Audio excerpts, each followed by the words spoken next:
Machines don't change lives, Ashish. I think people do. 73% of customers expect companies to anticipate their needs. Reactive customer experience is always firefighting. Proactive customer experience is always fireproofing.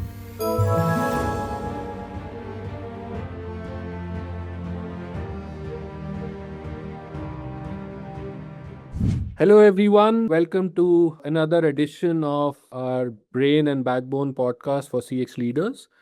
Today, I have with me Vinay Tolambia. He's been a friend, a colleague. We've met at conferences and various other events.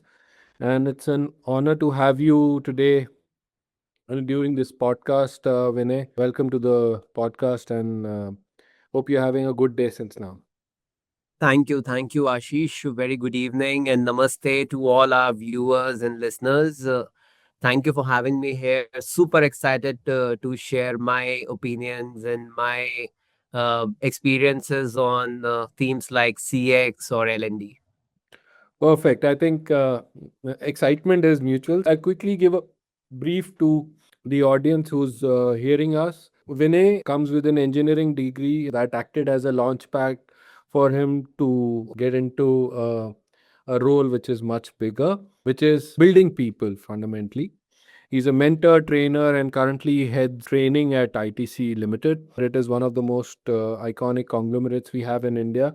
He co founded student clubs, many intellectual meetups, communities, and so on. As I mentioned earlier, it's been an honor and privilege to have him around at various conferences where he's shared stage with other CX leaders, shared his thoughts. And in today's podcast, we'll touch around his journey. Before we delve into the podcast, ladies and gentlemen, I welcome again Vinay. It's been an year since we've known each other. More than that.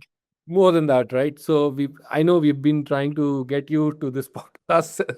So you started, as I mentioned in my intro, you started as an engineer, and specifically, mechanical engineer, and now heading training with one of India's largest conglomerates. So, how did it happen? What transpired you, or what gave you the impetus to get into this? Once again, thank you, Ashish. And before I share my journey or my experience, I would say that thank you for setting up this forum. And this forum is truly an enlightening forum where the CX enthusiasts and the L&D enthusiasts like us uh, come not just share our experiences but also learn from each other. And I have navigated through some of the episodes, and I think kudos to you and Acefone. You have set up a forum where you have given the importance to probably the lifeline of any organization, that is customer experience. Now, coming back to your question, Ashish, well, yes, I started as a mechanical engineer, and I realized pretty quickly that machines don't change lives, Ashish. I think people do. And people are the ones who change each other's lives. And having spent more than a decade by then, I into public speaking and socializing, I realized that okay, now is the time to upskill myself, get into training and development and customer experience, try to contribute in whichever way I can, where I can uplift others, I can create a wow factor, maybe give a smile uh, on anybody's face, and to ensure that the younger generation is on the right track. Primarily the Indian youth is also on the right track, and I think being a global Indian citizen, I am ought to do this. That's my sole responsibility. I believe that is my karma and dharma, and that's the reason I jumped into it, and I truly realized that I think shaping behaviors and cultivating mindsets via training would be the right approach. And I think machines are yet to do that. Humans can do that very well through mentors and through various training and coaching interventions. So that is how I got myself into training. Absolutely. I second your thought that yes, we all work with machines day in, day out, but At the end of the day, the area or the discussion we are having is around CX. It cannot work for a machine any which ways. So yeah, I totally share the same feelings. And with this, I just want to jump onto another thought of uh, CX around different verticals. You've been part of FMCG, hospitality, and different verticals and different industries. Uh, how do you define CX? With respect to an industry, or does it look similar? Let me be very honest about it, Ashish, and I think the viewers will also agree with how I interpret or perceive customer experience. I interpret, define, and perceive customer experience not just as a department. I see it as a promise and a journey. Mhm. Whether it's FMCG, hospitality, BFSI, or any segment, B2B, B2C, doesn't matter at all. Whenever we talk, we talk about a lot of stats and data, case studies, survey, and I remember when we were talking earlier, we were discussing about a recent PwC's 2025 report, which shows that 73% of customers expect companies to anticipate their needs. And it's overwhelming data, I understand, but Wow. that is how the customer experience journey is looking like nowadays in the technological era, with uh, NLP, NLU solutions coming in, AI, Gen AI, and now the agentic AI, or the augmentative AI coming in. And I think that is where the organizations should be looking forward to. That's a crazy start, man. Three-quarters of the customers really looking at predict me. So it's crazy, and at the same time, I can imagine the tech it would need to predict. So it's wow. And so, is there any specific customer experience which you felt you were on the other side as a customer, that hey guys, this is how everyone should feel like? I mean, I would like my customers to be treated like how I felt today. And was there any such experience you came across in the time you've been through your journey so far? Yes, there are quite some, unfortunately not many, because since I'm a CX enthusiast and I'm a student of CX and L&D, I think I understand the basics, and that is where my expectations are always very high, maybe at an 8 Sigma or an 11 Sigma level. But I can quote some experiences. I own a credit card by a banking and credit card firm, and to truly test the customer experience they provide in terms of not just interaction, I'm talking about the end-to-end customer experience, but let's focus on interactions first. You call any tele service provider in India, your mood swing will go haywire, and then you call them. Even if you call that credit card firm, even if they're not able to provide you a first call resolution, or even if they're not able to provide you a resolution at all, you will still go happy. Okay, and that is what I have learned from them as a customer. I have happened to have worked with them as well. I have been a part of that organization in the past. Mhm. One of my past organizations is that banking and credit card firm, and I want to provide my customers that kind of an experience with a wow factor, that even if I'm not able to provide an FCR, AST truly doesn't matter for me. My customers should always be happy, no matter which generations they are from, which cohort they are falling into, Yeah. which geography they are falling into.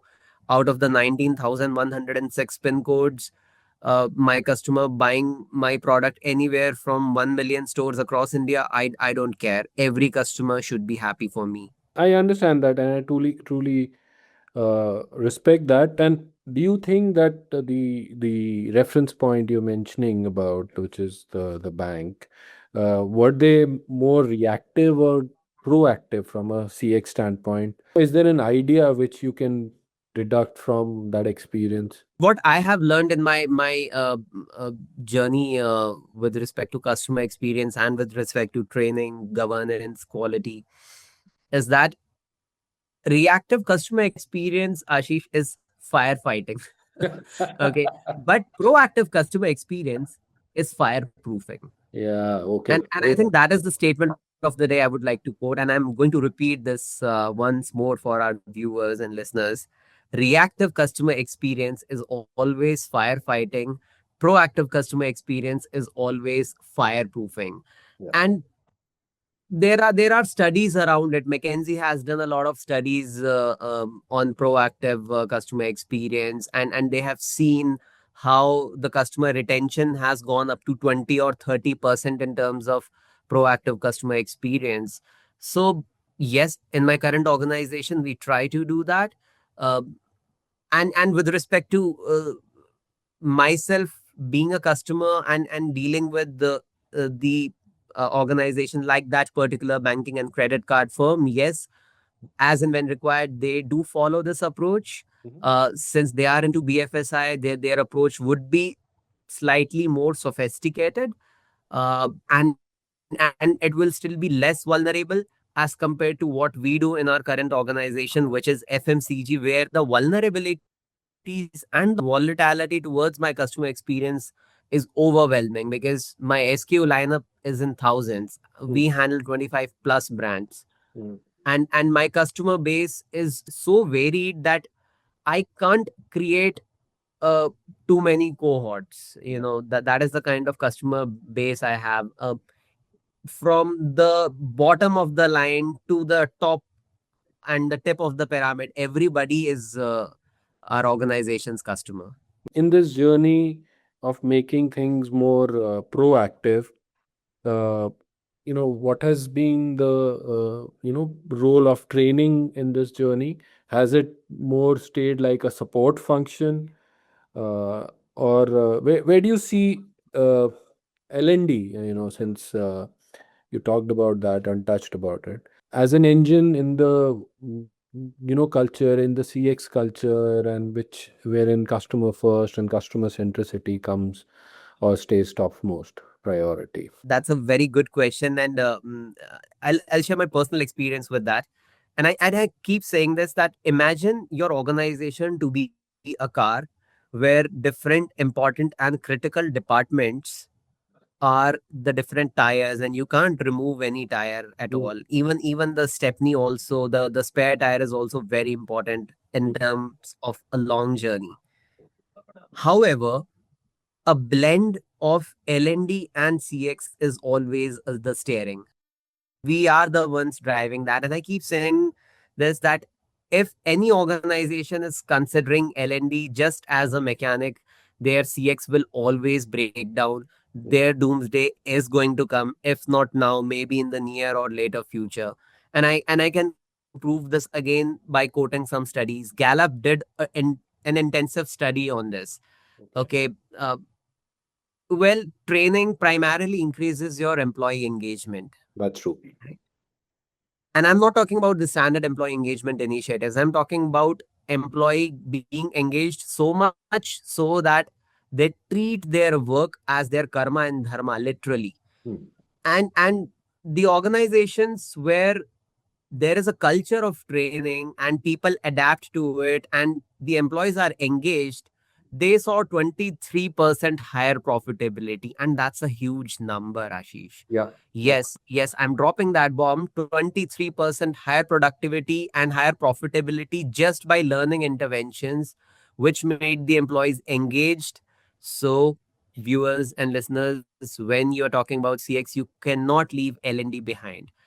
We are the soul and heart of the entire ecosystem of CX and of any organization. So अगर गाड़ी चलानी है तो उसमें steering जरूरी है, और steering जो है that is L&D and CX.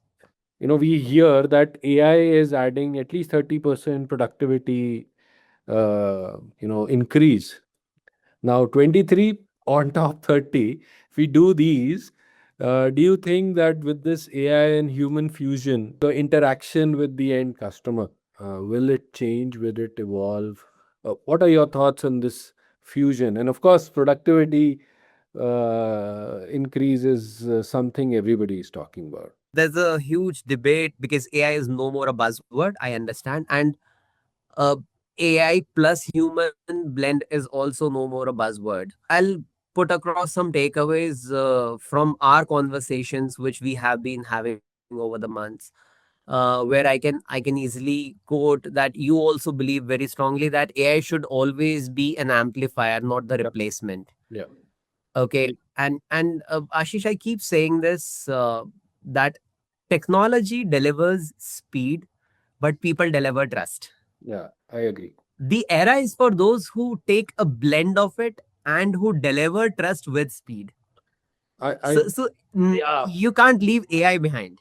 very, very interesting take. I think trust and speed is something which all customers would be looking at, and they would like to work through that. I think that is what happened when the world pivoted to chatbots, so that they are always available. They can make the support systems, their interaction systems always available to their end customers. But with Gen AI and all the other technologies, voice AI, voice agents, and so on, this is just adding another layer of speed. Of course, trust is something Absolutely.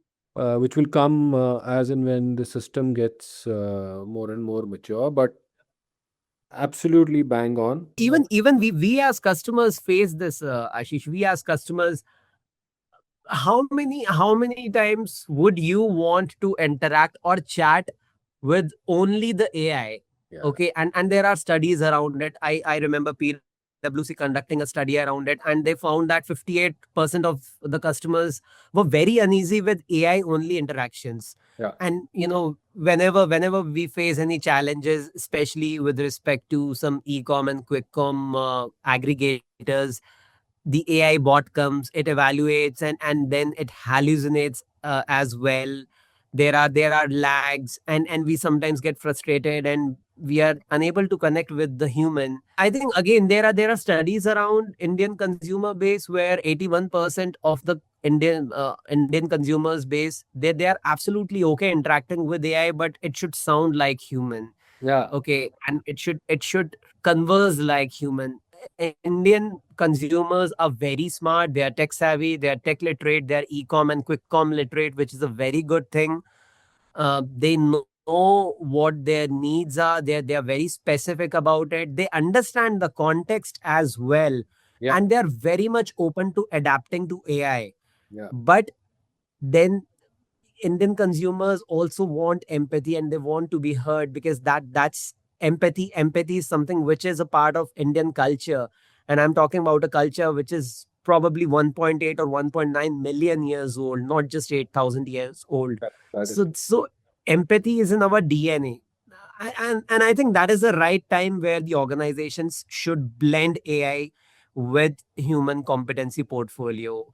आपका daily day to day work, आपका assistant बन सकता है AI, and it can help you uh, increase your productivity or efficiency. What I'm trying to say conclusively is that treat AI as a co-pilot, do not treat it as a competitor. The moment you start treating AI as your competitor, you will be out of the market. Yeah, don't replace humans with the AI.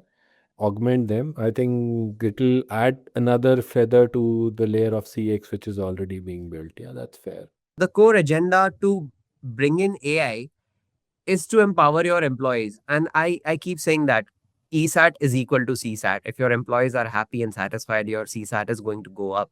As simple as that. And you need to bring in AI with that agenda. All right. So let me just jump the gun and move into another area wherein the expectations around the world we live in, with the quick commerce companies and everybody looking at instant everything.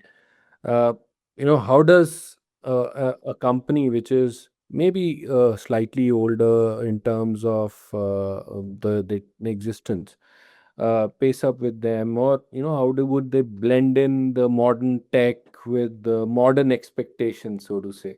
I earlier quoted, I remember one of the reports which I was reading. I think it was published by PwC. Mm. There's a very interesting fact put across there, Ashish. 70% of executives admit that the anticipated needs of the customers evolve faster than the organizations are adapting. And the adoption rate and the adaptation rate of the organizations are much slow as compared to the customers' needs.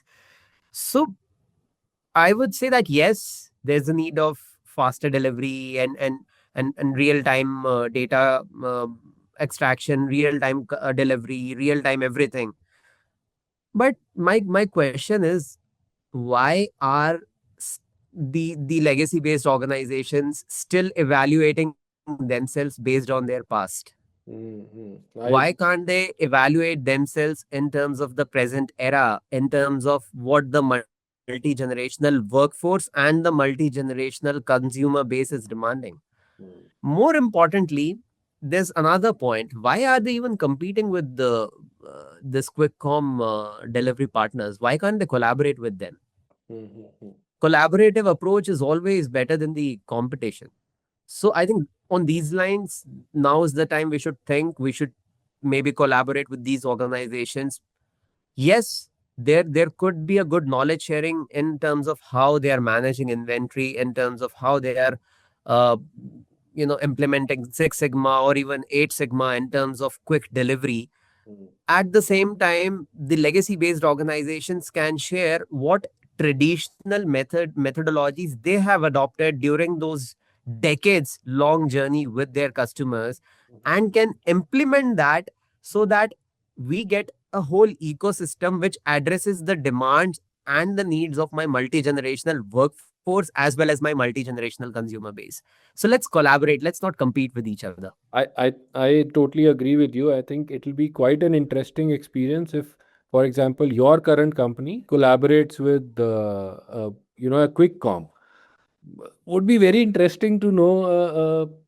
Really, I mean, I can't imagine if I merge the two, and an amazing experience for the end customer who's actually being there.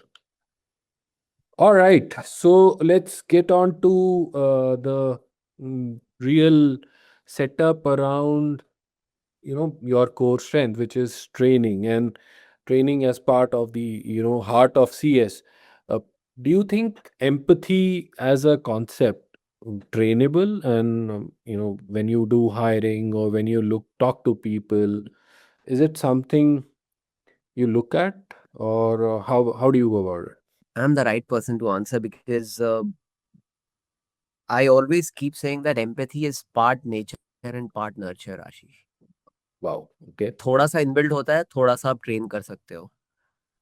The thing is that yes, there are certain factors you need to look for when you are hiring people, and I'm okay with hiring freshers in customer experience, be it any department in customer experience. Right. We have hired freshers. We primarily look for factors like learning agility, perseverance, patience, and if the person is trainable or not. I can handle a skill issue, but I can't handle a will issue. Right. And same goes with empathy. If you have even a bit of it inbuilt, yes, you can amplify it, you can enhance it through various learning interventions and through your own experiences. But if you're completely apathetic, I will not be able to help you. Yeah, that is true. If you're rigid, you can't, nobody can help you in this case, because, and especially in the world of CX, you're talking to customers day in, day out. Impossible technique. And how do you manage this, since you look at a large geographical spread? You have properties in different assets in both rural, urban centers. How do you make it inclusive of the geography? There could be a different way of dealing with people in, let's say, a Maharashtra versus somebody in the northeast. So how do you do that? You're talking about my current organization, right? Yeah, yeah. So basically, we have rightly mapped the human competency portfolio with the AI competency portfolio. Wow. For retailers, uh, even for any end consumer, we cover all 19,106 pin codes in India. Okay, if a customer is having a problem in Leh Ladakh, my team is going to go there and help the customer. Wow. Up to the extent that there was a customer who complained, and it was, I think, 3 years back, when the matches and Agarbatti division used to also give a count of the match sticks. So one of our matches brands, they used to give a count. So ideally, the matchbox was supposed to contain 100 matchsticks, a 2 rupees matchbox. It had 97 or 98, and I was amazed by the patience of the customer. The customer counted the matchsticks, and he found that it was 97 or 98. Our field executive went up to 350 kilometers to replace that 2 rupees matchbox. Wow. Not just that. Now, if I talk about retailers, I have Unnati app, which helps my retailers with the hyper localized preferences based on the demand and supply. And we have helped more than 5 lakhs 20,000 stores across India. So that is the kind of scale we are onto. And it is all getting the insights from AI, fetching the raw data, which is collected by my sales team, which is on field. So again, mapping human competency portfolio with the help of AI. And that is how we have also been able to very smartly manage inventory up to the extent that even our competitors take some assistance and guidance as to how we are managing the inventory. Mm. Uh, same goes with the packaging as well. We have adopted the best of technology up to the extent that we are even helping our competitors in green packaging. But how do you take this customer first mindset to the boardroom? That is something I'd like to know. Is this concept dying down, or like you pointed out that there are companies which are wherein the leadership at times do not talk and not look at feedback, but there are a lot more companies are now doing the other way around. So what has been your experience so far? Field reps, that is their job, they will do it, I know they will make it count. How does Can I be very honest with you? go Let, ahead, let me ma'am. put my heart across here, okay? Let me put my heart and soul across. I would be honest. See, if the boardrooms talk about only CX, and at the same time, if the front line is measuring only the throughput, nothing changes. Mm, Be it any organization. mm. You have to create an ecosystem where you have people in the CX managing your internal finances or PNL. You should have an internal, even if you have a centralized inciting team, you have to have an internal small MIS analytics and insights Yeah, team. yeah, And more importantly, you need to link everything via a training ecosystem. right. Okay, and thankfully, in my current organization, we have been able to do that successfully. Everything is interlinked, and the data is also very much accessible. So we ensure that the boardrooms are not just talking about CX, and at the same time, the frontliners are not just measuring the throughput, or even they are also not evaluated based on the throughput. Right, right. We value ideas, Ashish, and to be honest with you, we have even incentivized the entire servicing process, even with the frontliners and all the functions of the customer experience department. Even my trainers and QAs get incentives based on how they perform, and more importantly, they get points just based on the ideas they share, irrespective of those ideas being implemented or not. So I think the insights should be valued. I think that is a fair one, and that would make any organization a lot more aware of what their customers are looking at. In this journey, have you been part of any shifts wherein it moved from a reactive to a proactive organization to measure or work around CX? Any company in your experience? Well, quite a few. If I talk as an employee of my current organization, we identified some spikes in a particular batch of a particular SKU of a particular brand. Mhm. I would not like to name that. Mm. But then we were very proactive in rolling out the communication even up to the end consumer. I was a little skeptical where I was thinking that, it can fire back because it's very risky attempt. Right. And fortunately, the customers took it so positively, and the customers were very happy about it because it was a proactive approach. We had let them know that yes, there are certain changes Wow. It was particularly related to packaging, Mhm. but the communication was very clear. And then there were similar other things. So one of our staples brand, probably the largest staple brand in India, Mhm. they also had a similar issue with respect to a promo going out, and there was a chaos. We realized that yes, it could spread like fire in the forest. So we proactively communicated to the customers, and customers were very understanding.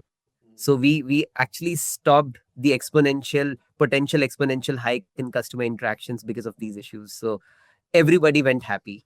Yeah. And as a customer as well, let me talk about my recent experiences. So I use a card of a very reputed banking and credit card firm. And when you call them, before calling them, I would always say that, you call any of India's teleservice provider, your mood will definitely swing towards the other end. And when you call them, even if they are not able to resolve your concerns, and if even if they are not able to give you a first call resolution, you will still go happy. Right. So why? Because they understand and they anticipate your needs very quickly. Uh, there's one more example. I recently booked a car for my parents, and I had certain things in my mind which I had discussed with the dealership people. Mhm. Now I got those answers directly from the car manufacturing OEM, which was very surprising for me. Mhm. That rather than the dealers routing me to technical experts, it straight away went to the brand, the OEM, and I got specific answers, that too aggressively and proactively. Mhm. So these are the examples which has totally changed my perspective, and that is the reason, Ashish, I keep saying, India में मुझे नहीं लगता कि कोई और country Indian Indian standard of customer experience को beat कर सकती है. I don't think so. Yeah, I think I somewhat agree. Even though we are so many, and at this scale, customers are not just banging every organization's door. I think that's a huge, huge achievement any which way. So, otherwise, things could have been really extreme. And in since you look after a lot of, as part of the central team, and you look after many other brands as well. How do you measure CX? Is it more like a CX as a culture, or there are different metrics? I'm presuming there are different metrics by different business or brands, but how does the numbers and metrics look like? I can't publicly share the Of course, of insights course. or the matrix or even the measure logics behind it, but we do have both NPS and CSAT. Okay. And we do measure it in terms of many things, but to make it holistic, we have created an ecosystem which is 360 degree. Okay. To understand more about the customer pulse, we have included the matrix and the measure logics of ESAT as well. Wow. And we have not just stopped there. We ask the independent entities to do a market research study and give us a blunt and candid insights of where are we, how can we improve, which are the areas where we can improve. So So we this is done every two by to the three years, respective company, or this is done by the respective company or the brand, or it's centrally done? it's centrally done, Okay. basically, primarily for all the FMCGs. Yes. So we ask any of the independent agencies. We do not interfere. We just tell them our requirements. They Mm. come to us with the honest and open study, and that is how we analyze every 2 to 3 years where are we. And based on those independent studies, again, internet is the source. Everything is open. Everything is publicly available. Right. I can say that we are on the right path. This year, we will also be including some other parameters because we want to include more of holistic measure logics, more of ESAT parameters to understand the customer pulse, because even my employees are my customers. So, Absolutely. so we are going to make it even more holistic, and that is the roadmap we have created. Awesome. In the world of tech, there is a metric we try to, of course, other than NPS, CSAT, and lot many. There's very trivial metric which we try to measure from the tech world is CES, Customer Efficiency Score. Whether tech is making the customer's life easy or it's actually making it more complicated by adding a layer of tech. Is there, are there also layers and metrics? Sometimes you add a few things and it makes the life harder for the customer. Are there similar areas you look at as well or start to measure? We do, and there are other factors as well. So, as I said, CX is just one part of it, Ashish. There are other factors as well, up to the extent that I have a consumer base of maybe 10 crore or more. Mm, Okay, and the vulnerability which FMCG gives with respect to customer experience and the volatility it gives with respect to customer experience is amazing. I mean, yeah, I'm overwhelmed with the vulnerability because I have the SKU lineup of 25 plus brands and thousands of products. yeah, exactly. And people sometimes compare the customer experience of BFSI and fintech with FMCG, which is not the right approach. Mm, There's a 180-degree difference in terms of business, in terms of processes, in terms of SOP between fintech, BFSI, or FMCG. mm, So we calculate a lot of other factors as well. And yes, there will always be some common factors, but what I'm trying to say here is that people should look at it and people should implement at least some matrix yeah. and review it weekly where there are gaps. If you start reviewing those matrix where there are gaps and if you implement some kaizens into those areas, I think your overall customer and stakeholder experience is going to improve. And I was studying this report by Gallup, basically I think it was published in 2024. Ignoring the matrices and ignoring the points like CSAT and NPS, Mm. there's a global GDP loss of 9%. And 9% of global GDP would precisely be 9 trillion, 8.9 trillion dollars.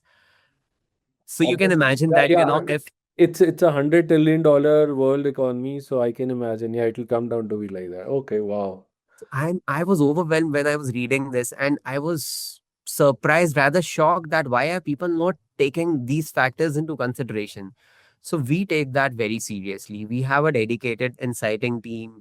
Even they also keep measuring customer pulse through internal measure logics. Mm. So we do that. Awesome. And any specific initiatives which you felt, which made you proud, or, any needle on specific CX metric you moved? You felt, okay, yahi karna tha, this is what I wanted to do, on this really moved the needle. There are two or three, but I'll stick to one. And I keep sharing this example with my friends who are into L&D and CX. Wow. When I joined my current organization, within the first week itself, I identified that a lot of my frontliners were in a natural tendency Mm, to judge the customers, and the quality of interactions was not up to the mark or was not up to the universal standards. I realized it, and we immediately got into the disaster management mode. Even when I was very new in the organization, as I said, I realized it in the first week itself. But what we did is that we made a mandatory training module on perception and perception management for all our frontliners, and not just the frontliners, for the entire CX department. wow. And we included the submodalities of neuro linguistics programming. Mm, Now, every consumer associate who talks to my customer, either via social media, via emails, or via calls, doesn't matter the never medium. ever judges them. They Yeah. observe them, yes. Their focus is always to listen to them and to help them no matter what. Even if the customer doesn't seem to be a genuine one, they still treat them respectfully. They're not in a hurry. The other part, which we are very proud of, is that we have removed permanently the AHT concept. Mm, We do not measure it in terms of any type of KPI. There is no measurement. Yes, we measure it internally to understand certain things, mm. but there is no KPI to be maintained for AHT. Which is driving Our Yes, yes. You want to talk to the customer for 20 minutes, we are rather happy. Mm. doesn't matter as long as the तो AHT कौन ही calculate करता है? yeah, The time has gone. yeah. I think AHT is like a very trivial metric which has it's equivalent to kitne lines of code likha in the world of tech. Unless and until that code made any revenue or fixed a problem, kitna bhi line of code ho, it's of no value, right? You So articulated it very well. Yeah. it's at times these days I'm hearing companies are pitting a performance of employees with the number of AI tokens they are consuming. I'm like, how is this driving a business outcome? Nobody knows. So, is the business outcome driving, the usage of AI, or the business outcome is to drive revenue and drive products and whatever, whatnot? I have no idea. I hear similar things in the world of tech too. But anyways, we talked of one And thing there which are studies where 95% of C-suite level executives globally fail to justify the ROI of AI implementation. yeah, I'm hearing that. So that's another conversation or debate which is happening. But time will tell. It's very hard to predict which way it heads. But yeah, I mean, we talked of one thing which you were genuinely proud of, which moved the needle. And is there anything which makes you embarrassed that okay, ये करना चाहता था नहीं हुआ यार, it I screwed it up. Yeah, as a leader, I can still take that accountability, but there was a situation where we could not get the desired success. हाँ, okay. And now we are following a simple concept that दूध का जला छाछ भी फूंक फूंक कर पीता है. वो तो आ जाता है. So, we burned our hands while we were in the POC with respect to implementing voice bots. Even many of our customers, when we talk to them informally and in a very undocumented way, they are very much okay with both the concepts. Yes, if at all they want us to implement AI, it should sound like human. Else, they do not want us to implement AI. Hmm. So now we are, of course, conducting POCs with more such entities, and we are very careful about it. Hmm. The organization wants us to explore these areas where virtual employees can come and help the customers. Again, the intent is not to point out our frontliners, but the intent is to help the customers 24 by 7. Yeah. As you may already be aware of, FMCG companies, the customer service have strict timelines. Mostly in India, they serve between 9 to 6. We serve in the window of 8 to 8, Monday to Saturday, and Sunday we serve 9 to 6. uh, our window is still better than others, but we want to give our customers a connect base 24 by 7, Yeah. 365 days. So that is the intent. We are trying to bring virtual employees being able to handle voice and emails. I understand. I think a lot of companies, even a lot of our customers are also trying to do that, and we also have a lot of use cases, or where customers are trying out our voice bot and voice AI implementations. By the way, we got one voice bot implement last time we spoke of. We got video. This time we also now have a bot. So things are moving so fast in the world of AI that every 3 months, 5 months, there's something new. Yes. But okay, so I think we've spoken a lot about your holistic journey. Any piece of advice uh, you would like to give when when people are starting their CX journeys, or anything which you would like to share with the audience? All the CX leaders listening to our podcast and watching us, and rather to every industry leader, irrespective of CX or not, I would say that make every manager own one matrix, Mm, especially if that matrix is out of their comfort zone. It's even good. Ensure that it is evaluated by them, and it is they are into it, and it is evaluated by them every week. mm. I think that's when they will be getting a detailed insight of what they can do better in terms of their own personal growth, their own professional growth, how they can contribute better in terms of the organizational growth, and primarily in terms of enhancing the customer or the employee experience. So Mm-hmm. if we start doing these practices, very simple, not a complicated practice, but if we start doing these basic things, I think then sky is the limit for evolution. Just augmenting to what you said, is there some advice you'd like to give any L&D leader who walks into a large conglomerate or a largely traditional company, around CX, which you have learned the hard way or you have learned it over the years, which nobody would tell you, but you still will have to go through it. There are a couple of advices, but I'll stick to one. Start as a frontliner yourself, even Ah, if you are into L&D. get your hands. Make sure you lead the baton. You take the baton yourself. You talk to your internal stakeholders, and whenever you get time, you you play a role of a true L1 Mm, as a frontliner. If possible, get into the field, mm, understand how the field logistic teams are working, mm, and that's where you will be able to understand their challenges. mm. All the challenges which any stakeholder faces becomes a TNI for you. You're right. Based on that TNI, yes, you can do a detailed analysis, and based on that, you can come up with a lot of learning interventions. I Make mean, sure you put your boots on the ground whenever required and wherever required. roll up your sleeves, get your hands dirty, and get on the Yes. job. I think that is very, ingrained advice, I would say, because absolutely and not वो to do that. आशीष बोलते हैं ना कि जब तक हाथ यहाँ तक काले नहीं Yeah, होंगे तब तक तब यही तक हुआ. कुछ नहीं सीखोगे आप. I agree with you. I agree with you. I think with this, at least I'm done with what I had to ask. It is great having you around, man. As always, great chatting with you.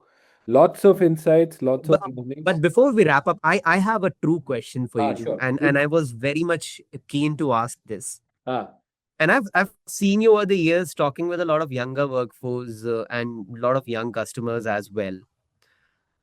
How do you think India is going in terms of evolving as a market of customer experience, where we, as a soft power, can globally guide the organizations how customer experience can be taken up? yeah, I think that's a very good question because that is something comes from inherent from my end. Is every customer is looking at a connected journey, from a CX standpoint. I don't care if I visited a physical store of a particular brand, or I used a digital interface, or I'm talking to a service guy or a support guy who's helping out with my query. The experience must be consistent and should be at par. And that's something slowly things are happening in India because as a market, we are not tech averse, irrespective of what company is building the tech. We have companies from US, Europe who are actually part of our tech ecosystem. It's actually helping us solve the always connected, always available problem for the end customers. So a tech company like us is helping our customers in their similar journeys, and I feel it'll continue to happen any which ways, and the breadth will go only broader. Only it'll, yeah, your breadth will go broader, so it's like that, and it'll So, continue to expand. so do you think that we have the advantage in terms of not just having a multi-generational workforce, but also multi-generational consumer base? Absolutely, and different demography is different. The age gaps is different. The even I mean, in so like in India, my parents used to tell me every 5 years a generation shift happens. I think now that has come down. I think it is every 2 years there is a generational gap these days, and there is a huge expectation difference too from the customer to the customers we are serving, and Mhm. will continue to expand. The expectations will continue to expand, and that will help the market expand too. I think it's give and take. Fantastic. Thank you. All right. So great having you again, man. And I wish we connect again and maybe we do this another podcast with you in person next time. And I wish you a good Friday evening. Have a good day. Thank you. Thank you, and wish you a very happy weekend. And may you keep motivating all of us. Thank you. Thanks, man.